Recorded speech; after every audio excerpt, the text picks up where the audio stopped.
Hi friends, Bakhtiyar Khilji ప్రస్తావన రాగానే భారతదేశంలోని పురాతనమైన నలంద విశ్వవిద్యాలయంపై క్రూరంగా దాడి చేసి ధ్వంసం చేయడం, విద్యార్థులను చంపడం, దాని లైబ్రరీలో పుస్తకాలను కాల్చివేయడం, ఉపాధ్యాయులను సజీవ దహనం చేయడం, పురాతన జ్ఞానాల యొక్క భారీ మూలమైన నలంద విశ్వవిద్యాలయం లైబ్రరీ నెలల తరబడి మంటల్లో కాలిపోవడం గుర్తుకు వస్తాయి. చరిత్రలో ఈ సంఘటన చాలా బాధాకరమైన మరియు వినాశకరమైన సంఘటన ఇది. బక్తియార్ ఖిల్జీ మతోన్మాద ఇస్లామిక్ ఆక్రమణదారుడు. భారత్లో ఇస్లాంను స్థాపించాలనుకున్నాడు. అయితే అస్సాంలోని కేన్ రాజవంశానికి చెందిన రాజు పృథు కామరూప యుద్ధంలో మతోన్మాద ఖిల్జీని ఎలా ఓడించాడో మీకు తెలుసా? భారతీయ నాగరికతను నాశనం చేసిన ఖిల్జీ గురించి అందరికీ తెలిసిందే. కానీ పృథు రాజు గొప్ప యోధులలో ఒకడైనప్పటికీ ఈయన ఈశాన్య రాజ్యంలోకి అడుగుపెట్టిన ఖిల్జీని తరిమి కొట్టాడు. ఫ్రెండ్స్, ప్రజెంట్ పృథురాజు బక్తియార్ ఖిల్జీ సైన్యాన్ని ఎలా తుడిచిపెట్టాడో తెలుసుకుందాం ఫ్రెండ్స్. ఖిల్జీ మొదటగా నలంద విశ్వవిద్యాలయాన్ని ధ్వంసం చేసి అక్కడితో ఆగకుండా బీహార్లోని విక్రమశీల విశ్వవిద్యాలయం మరియు ఉదంతపురి విశ్వవిద్యాలయాల మూడింటిని దోచుకొని నాశనం చేశాడు. ఈ అనాగరిక చర్యలకు ఖిల్జీ ఢిల్లీలోని సుల్తాన్ సభలో అతడికి రాజకీయ పలుకుబడిని సంపాదించిపెట్టింది. తర్వాత క్రీస్తుశకం 1203 సంవత్సరంలో లక్ష్మణసేన రాజ్యమైన బెంగాల్ రాజధాని నవద్వీపుపై దాడి చేసి బెంగాల్లో చాలా ప్రాంతాన్ని ఆక్రమించాడు. బెంగాల్పై అతని సులువైన విజయం 1206 కామరూప మరియు టిబెట్లపై దండయాత్ర చేయడానికి అతనికి ధైర్యం వచ్చింది. ఖిల్జీ 12,000 మంది అశ్విక దళంతో దేవ్కోట్ నుండి, అంటే పశ్చిమ బెంగాల్ నుండి అస్సాం మరియు టిబెట్లపై దాడి చేయాలనుకున్నాడు. ఆ సమయంలో కామరూపాను నరకాసుర వంశానికి చెందిన పృథు అనే రాజు పరిపాలిస్తున్నాడు. వారు దుర్గాదేవి రూపమైన కామాఖ్యదేవి భక్తులు. కామరూప రాజ్యంలో ప్రవేశించడానికి ముందు ఖిల్జీ ఒక స్థానిక అధిపతిని ఇస్లాంలోకి మార్చాడు. అతని కొత్త పేరు అలీ. ఈయన ఖిల్జీ సైన్యానికి కొండ ప్రాంతాలు మరియు దట్టమైన అడవుల గుండా ప్రయాణించడానికి దారి చూపించాడు.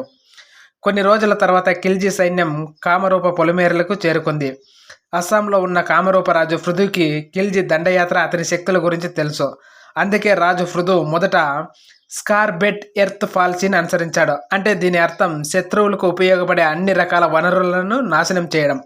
అందులో భాగంగా ఆహార వనరులు, వ్యవసాయ భూములు, నీటి వనరులు మొదలైన వాటి అన్నింటినీ నాశనం చేయడం, శత్రు సైనికులు ఆకలితో అలమటించడం మరియు వారి బలం సన్నగిల్లడం లాగా చేయడం ఈ విధానం యొక్క ముఖ్య ఉద్దేశం. ఖిల్జీ బాగమతి నదిని దాటి కామరూపంలోకి ప్రవేశించిన తర్వాత కామరూపంలోని గ్రామాలపై దాడి చేయమని తన దళాలను ఆదేశించాడు. అప్రమత్తమైన కింగ్ పృథు సైన్యం ఖిల్జీ సైన్యాలను ఇతర గిరిజన సంఘాలతో కలిసి ఘోరమైన దాడికి ప్రారంభించాడు. గిరిజన సంఘం మరియు రాజు పృథు సైన్యం యొక్క సంయుక్త సైనిక దళాలు ఖిల్జీ సైన్యాన్ని ఆపడమే కాకుండా వారిపై విధ్వంసం సృష్టించారు. ఇక్కడ చూడండి ఫ్రెండ్స్, పృథు రాజు యొక్క తెలివి ఖిల్జీ సైన్యానికి కావలసిన అవసరాలు, అంటే ఆహారం, నీరు సరఫరా చేసే సరఫరా లైన్ డిస్కనెక్ట్ కావడంతో ఖిల్జీ సేనలు అలసిపోయి మరియు ఆకలి దాహంతో ఉన్నారు. మరుసటి రోజు రాజు పృథు యొక్క పెద్ద సైన్యాలు ఖిల్జీని ఎంతగానో భయపెట్టారు. ఖిల్జీ సైన్యంలోని గాయపడిన వారు వెనక్కి వెళ్లాలని నిర్ణయించుకున్నారు. అయినప్పటికీ రాజు పృథు కనికరం లేకుండా ఖిల్జీ అతని యొక్క సైన్యాన్ని వెనక్కి వెళ్తున్న వారిపై దాడి చేశారు. అంతేకాకుండా వారిలో చాలా మందిని చంపేశారు. ఖిల్జీ వెనక్కి పారిపోతున్నప్పుడు నది ఒడ్డున ఉన్న హిందూ మందిరంలో ఆశ్రయం పొందాడు. హిందూ రాజు పవిత్ర మందిరంలో ఆశ్రయం పొందిన వ్యక్తులపై దాడి చేయలేదు.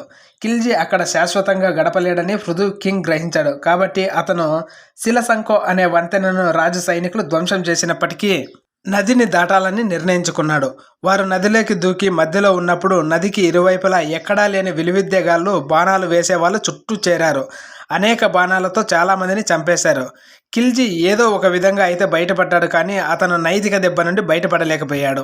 ఖిల్జీ సైన్యం తమను తాము రక్షించుకోవడానికి నదిపై గల వంతెనను చేరుకున్నప్పటికీ అప్పటికే ఆ వంతెనను కూడా కూల్చేశారు పృథు సైనికులు. ఖిల్జీ సైన్యానికి పారిపోవడానికి ఎటువంటి దారి దొరక్క నదిలోకి దూకారు. వారిలో కొందరు మునిగిపోయారు. కానీ ఖిల్జీ బెంగాల్ చేరుకోవడానికి కేవలం 100 మందితో బతికాడు. అవమానకరమైన ఓటమిని చూసిన ఖిల్జీ డిప్రెషన్లోకి వెళ్ళిపోయాడు. ఆ తర్వాత అతను ఏ యుద్ధానికి లేదా ఏ ప్రచారానికి నాయకత్వం వహించలేదు. చివరికి 1206లో అతని సొంత జనరల్ అలీ మర్దాన్ చేత హత్య చేయబడ్డాడు. ఇది ఫ్రెండ్స్, కింగ్ పృథు తన తెలివితేటలతో ఖిల్జీని భయపెట్టి పారిపోయేలా చేశాడు. ఫ్రెండ్స్, మీకు నా వీడియో నచ్చినట్లయితే లైక్ చేసి సబ్స్క్రైబ్ చేయండి. నెక్స్ట్ వీడియోతో కలుద్దాం. జై హింద్.